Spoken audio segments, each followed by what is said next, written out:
Hi students, my self Abhay sir. कुछ दिनों के लिए डिसकंटिन्यू हो गया था कुछ कारण से, लेकिन फिर आपके सामने हूँ। और पिछले क्लास में पढ़ाया था मैंने यूक्लिड डिवीज़न एल्गोरिदम और यूक्लिड डिवीज़न लेमा। तो लेमा और एल्गोरिदम, इन दोनों का जो क्लियर मतलब मैंने बता दिया था आप लोगों को। लेमा एक स्टेप है, और वो स्टेप क्या है, तो जो आपने पढ़ा है dividend equals to divisor into quotient plus remainder. तो यही इसी को आप कह सकते हैं एक लेमा, क्योंकि इसी का इस्तेमाल करके हम क्या करते हैं, एचसीएफ निकालते हैं। और एचसीएफ निकालने में सिर्फ एक ही स्टेप यूज नहीं होता है, इसमें ग्रुप ऑफ स्टेप करना पड़ता है, जैसा कि आप देख रहे हैं, पहले भी हमने दिखाया था। तो इस ग्रुप ऑफ स्टेप्स को हम लेमा ना बोल करके एल्गोरिदम बोलते हैं। तो इतना तक आप लोगों ने क्लियरली समझ लिया था। अब ये तो सिंपल फॉर्मेट मैंने बताया था, बचपन में आपने पढ़ा था dividend equals to divisor into quotient plus remainder. लेकिन अब आप क्लास 10th में हो, तो अब आप इसको थोड़ा सा स्टैंडर्ड फॉर्म में लिख सकते हो। तो जिस तरह से डिविडेंड, तो डिविडेंड को अगर आप रिप्रेजेंट करो ए से, तो डिविडेंड के जगह में आ गया ए। डिवाइजर को आप रिप्रेजेंट कर रहे हो बी से, कोसेंट को कर रहे हो क्यू से, और रिमाइंडर को आर से। तो आप यही फॉर्मेट अब आपके सामने किस फॉर्म में है, देखो जरा। अब पहले था dividend equals to divisor into quotient plus remainder, और अब यही जब थोड़ा सा स्टैंडर्ड फॉर्म में आप ले रहे हो, इसको कंसीडर कर लिए हो आपने, तो अब ये आ रहा है a equals to B Q plus r. अच्छा, इससे पहले जो मैंने आपको एचसीएफ निकाल करके दिखाया था, तो उसमें से किसी भी एक स्टेप को आप लो। ये स्टेप है, मान लो 25 को आप डिवाइड कर रहे हो 16 से, तो एक बार में लगेगा 16 माइनस होगा, रिमाइंडर हो गया 9। तो आप लिख सकते हो 25 इक्वल्स टू 16 इंटू 1। 1 आपका क्या है, कोसेंट, और रिमाइंडर क्या है, 9। तो 25 इक्वल्स टू 16 इंटू 1 प्लस 9। तो आप इसी फॉर्मेट में लिखे हो, इसको लिखे हो, देख रहे हो, a equals to B Q plus r. यहाँ भी वही लिखा हुआ है, a equals to B Q plus are.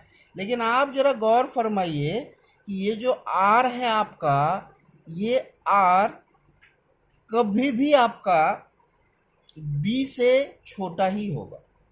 B आपका क्या है, यहाँ आपका 16 है, और आर आपका क्या है, 9। तो आप क्या देख पा रहे हो कि आर जो है बी से हमेशा हमेशा क्या होगा, छोटा होगा। इसलिए यहाँ हमने लिखा है, ये कंडीशन है कि आर जो है 0 के बराबर और बी से छोटा। हर एक कंडीशन में यही चीज होगा, आर जो होगा वो 0 से बड़ा या बराबर और बी से छोटा। 0 से बड़ा या बराबर कौन, आर, और बी से छोटा। तो ये कंडीशन हर एक लेमा में आपका सेट होगा। तो आपने यूक्लिड डिवीजन एल्गोरिदम या लेमा को स्टैंडर्ड फॉर्म में भी देख लिया। तो क्या है standard form, A equals to B Q plus R, where, यहां लिख देंगे, where R greater equal to 0 and less than B. Greater equal to, R जो है ग्रेटर इक्वल टू 0 और लेस देन बी। ये कंडीशन रहेगा हर हमेशा किसमें, लेमा के साथ। तो चलिए अब इसके लिए एक प्रॉब्लम, तो आप इस तरह का आप एनसीईआरटी का पहला एक्सरसाइज लोगे, तो आपको एचसीएफ निकालना है इसी का इस्तेमाल करके। इसमें डिवीजन मेथड यूज करना है, जिस तरह से आपने बचपन में भी निकाला था और पिछले क्लास में भी हमने बताया था। तो आपको उसके अकॉर्डिंग एचसीएफ निकालना है, और आप निकाल पाओगे भी, ये मुझे इत्मीनान है। लेकिन थोड़ा सा अब ये क्वेश्चन वास्ट हो जा रहा है, स्टैंडर्ड हो जा रहा है। तो क्वेश्चन क्या है, पहला क्वेश्चन जो मुझे अभी याद है, मेरे पास बुक अभी भी नहीं है, मैं कोशिश कर रहा हूँ अवेलेबल हो जाए मेरे पास, फिर मैं एक एक प्रॉब्लम भी लूँगा, आपका जो डाउट है उसको भी क्लियर करूँगा। तो अभी जो क्वेश्चन एक मेरे ब्रेन में था वो मैंने लिया है, so that every positive odd integer is of the form 6q + 1 और 6q + 3 और 6q+5 where q is some integer. ये एक प्रॉब्लम है, ये क्वेश्चन है। यानी कि ये क्वेश्चन क्या कह रहा है कि आपको साबित करना है कि एवरी पॉजिटिव ऑड इंटीजर या तो 6q+1 के फॉर्म में होगा, या 6q+3 के फॉर्म में होगा, या 6q+5 के फॉर्म में होगा। तो q क्या है? q एक इंटीजर है। q क्या है? इंटीजर है। तो इसको हम लोग कैसे सॉल्व करेंगे यूक्लिड्स डिवीजन लेमा का यूज करके, जरा देखें आप लोग। बोल रहे हैं एवरी पॉजिटिव ऑड इंटीजर, तो आप पॉजिटिव ऑड इंटीजर को कोई भी कंसीडर कर सकते हो। तो मान लेते हैं let a be any positive odd integer. हमने ए को एक पॉजिटिव ऑड इंटीजर माना। किसको माना? ए को, क्योंकि यह कह रहा है एवरी पॉजिटिव, तो हम कोई सा भी ले सकते हैं। ए की जगह आप अपनी मर्जी से कुछ भी चाहो ले सकते हो। मैं यहाँ ए ले रहा हूँ, तो ए आपका एक पॉजिटिव ऑड इंटीजर हो गया। अब आप क्या कर रहे हो? ए को डिवाइड कर रहे हो किससे? तो यहाँ एक हिंट है 6q+1, 6q+3, 6q+5। आप देख रहे हो ना, हर जगह 6 आ रहा है। BQ+R, ये R है। ये फॉर्मेट आपको नजर आ रहा होगा, यहाँ देखिए BQ+R। तो BQ+R यानी B आपका क्या है? हर हाल में 6 है, तो आपको B हर हाल में 6 ही लेना है। यानी कि आप A को डिवाइड करो 6 से, तो on dividing A by 6, let Q be the quotient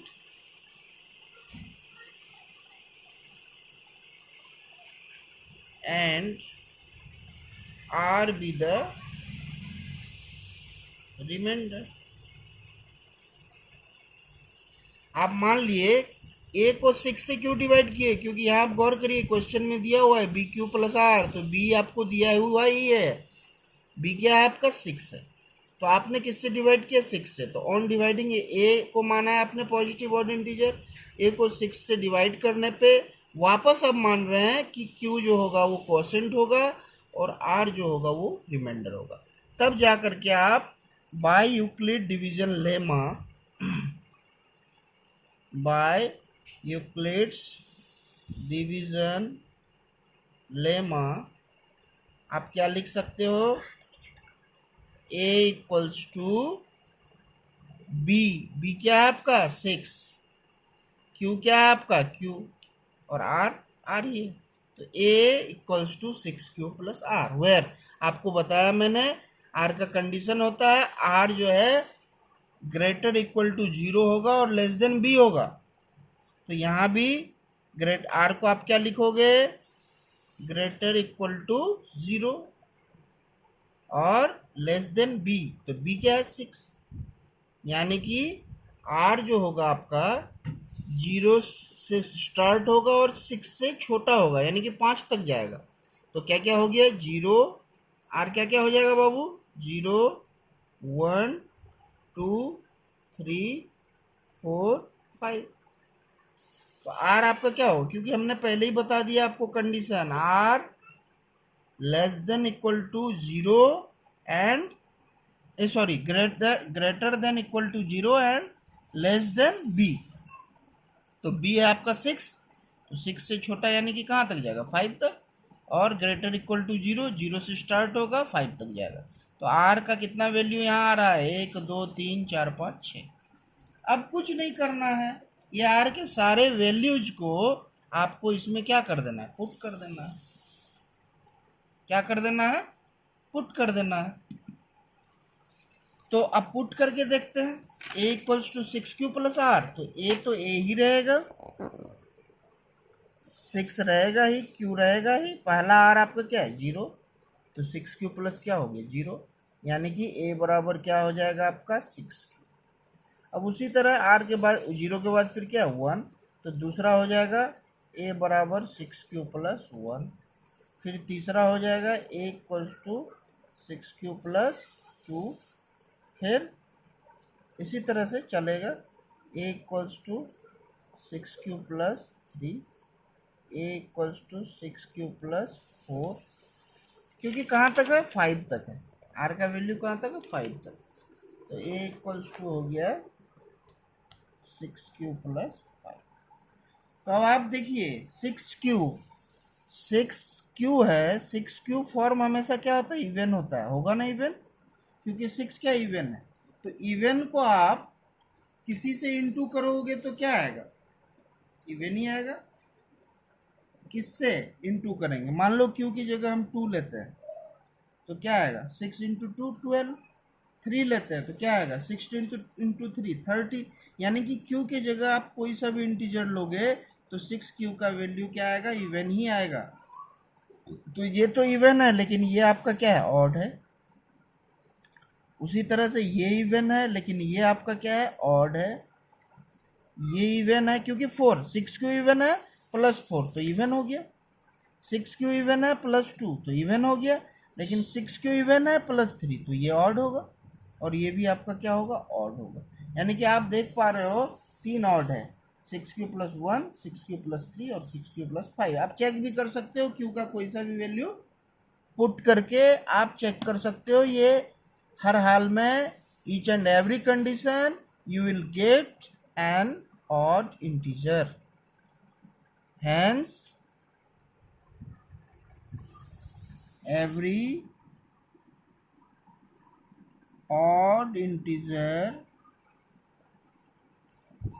is in the form 6 plus 1, 6 plus 3 and 6 plus 5। कितना इजी है देखा आपने, इसको प्रैक्टिस करना पड़ेगा थोड़ा आपको, और प्रैक्टिस करिए, और भी जो प्रॉब्लम्स है उसको बनाइए। एचसीएफ निकालने के लिए दिया हुआ वो भी बनाइए, डिवीजन मेथड से भी एचसीएफ आता है आपको, फैक्टराइजेशन मेथड से भी आता है। आप इस एक्सरसाइज को प्रैक्टिस करिए, जो भी दिक्कत हो मुझसे पूछिए, फ़ोन करिए, या फिर मैं आपका क्लास जो डाउट क्लास है वो भी ले लूँगा, यानी कि जो एक्सरसाइज है उसको भी सॉल्व करूँगा। फिलहाल आप समझिए।